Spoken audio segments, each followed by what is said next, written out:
Honourable member. බොහොම ස්තුතියි ගරු කතානායකතුමනි.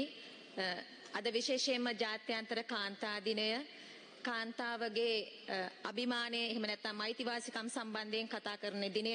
මම කැමැතියි ගරු අගමැතිතුමියනි ඔබතුමියට මේ සේවා ස්ථානයකදී අපේ කාන්තාවකගේ සේවා අයිතිවාසිකම් කඩවීම සම්බන්ධයෙන් කාරණාවක් පැහැදිලි කරන්න මම කැමැතියි.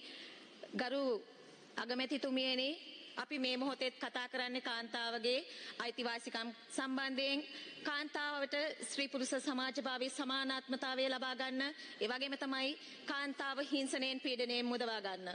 හැබැයි ගරු අගමැතිතුමියනි අපි ජාතික කාන්තා සතියක් ප්‍රකාශයට පත් කරලා තියෙන මොහොතකත් ඊයේ දිනේදී ඇඹිලිපිටිය අධ්‍යාපන කලාපයේ ඇඹිලිපිටිය හල්මිල්ල විද්‍යාලයේ ගුරුවරියකට ගුරුවරයෙක් විසින් පහර දීමක් කරලා තියෙනවා.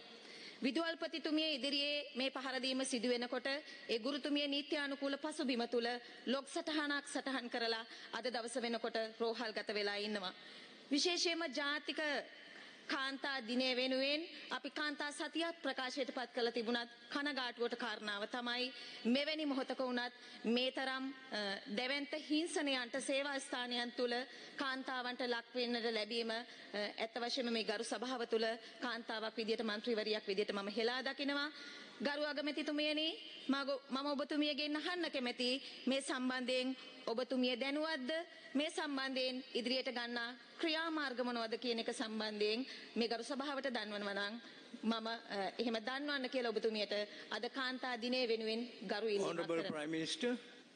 ගරු නියෝජක කතානායකතුමනි මට අද උදේ තමයි මේ සිද්ධිය පිළිබඳ වාර්තා වුණේ. අනිවාර්යයෙන්ම ඒ පිළිබඳව හොයලා නීතිමය ක්‍රියාමාර්ග ගන්නවා විතරක් නෙවෙයි විනය ක්‍රියාමාර්ග ගත යුතුයි කියලා අපි අමාත්‍යාංශයට දැනුම් දෙනවා. මම අද දවස ඇතුළත ගරු මන්ත්‍රීතුමිය ඒක පිළිබඳ යම් විමර්ශනය පිළිබඳ යම් තව තොරතුරු තියෙනවා නම් මම ඒක පාර්ලිමේන්තුවට ඉදිරිපත් කරන්න.